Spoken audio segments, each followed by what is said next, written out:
احمدہ و نصلی علی رسولہ الکریم اما بعد فاعوذ باللہ السمیع العلیم من الشیطان الرجیم بسم اللہ الرحمن الرحیم۔ سورہ بنی اسرائیل، پہلے بامانی ترجمہ، پھر اس کے بعد بامحاورہ ترجمہ اور اس کی تشریح۔ پہلے بامانی ترجمہ، آیت نمبر 76۔ وَإِن اور بلا شبہ، کادو وہ قریب تھے، لَيَسْتَفِزُّونَکَ کہ وہ اکھاڑ دیں آپ کے قدموں کو، من الارض اس زمین یعنی مکہ سے، لِيُخْرِجُوکَ تاکہ وہ نکال دیں آپ کو، منہا اس سے، وَإِذَ لَا يَلْبَثُونَ اور اس وقت نہ وہ ٹھہرتے خود بھی، خلافک آپ کے بعد، الا مگر قلیلا تھوڑی ہی دیر۔ آیت نمبر 77۔ سنتا مانند طریقے، من ان کے جن کو، قد ارسلنا یقیناً ہم نے بھیجا، قبل کا آپ سے پہلے، من رسلنا اپنے رسولوں میں سے، ولا تجدو اور نہیں آپ پائیں گے، لسنتنا ہمارے طریقے قانون میں، تحویلا کوئی تبدیلی۔ آیت نمبر 78۔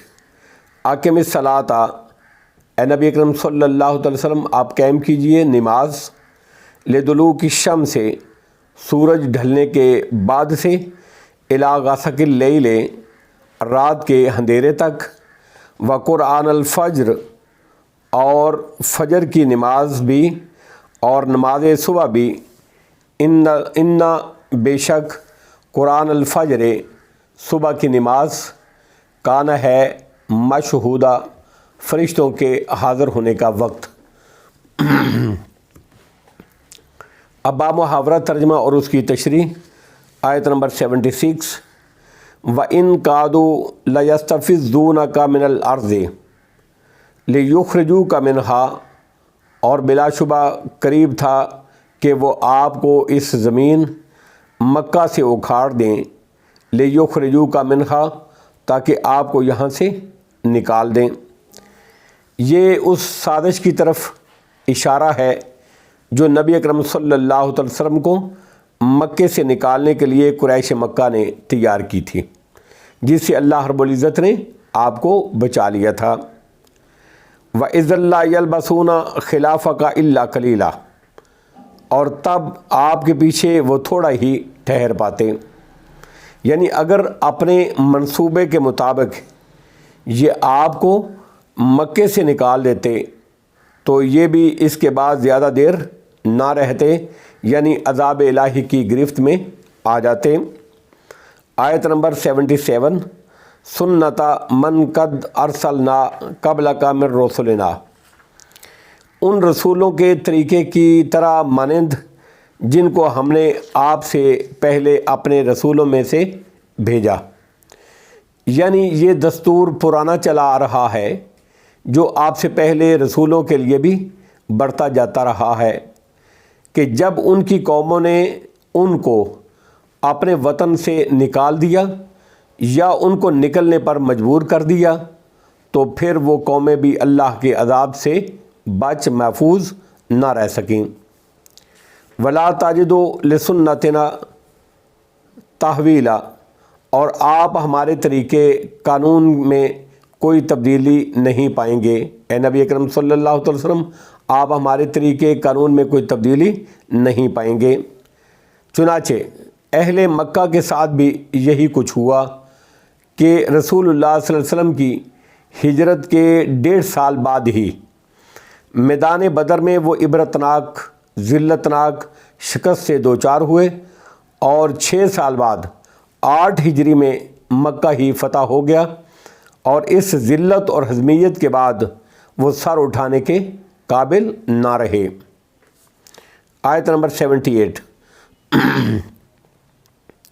اقم الصلاۃ لدلوک الشمس الی غسق اللیل وقرآن الفجر اے نبی اکرم صلی اللہ علیہ وسلم سورج ڈھلنے سے لے کر رات کے اندھیرے تک نماز قائم کیجیے۔ لدلوک الشمس کے معنی زوال، یعنی آفتاب ڈھلنے کے، اور غاسہ کے معنی تاریکی کے ہیں۔ آفتاب کے ڈھلنے کے بعد ظہر اور عصر کی نماز اور رات کی تاریکی تک سے مراد مغرب اور عشاء کی نمازیں ہیں، اور قرآن الفجر سے مراد فجر کی نماز ہے۔ قرآن نماز کے معنی میں ہے۔ اس کو قرآن سے اس لیے تعبیر کیا گیا ہے کہ فجر میں قرات لمبی ہوتی ہے۔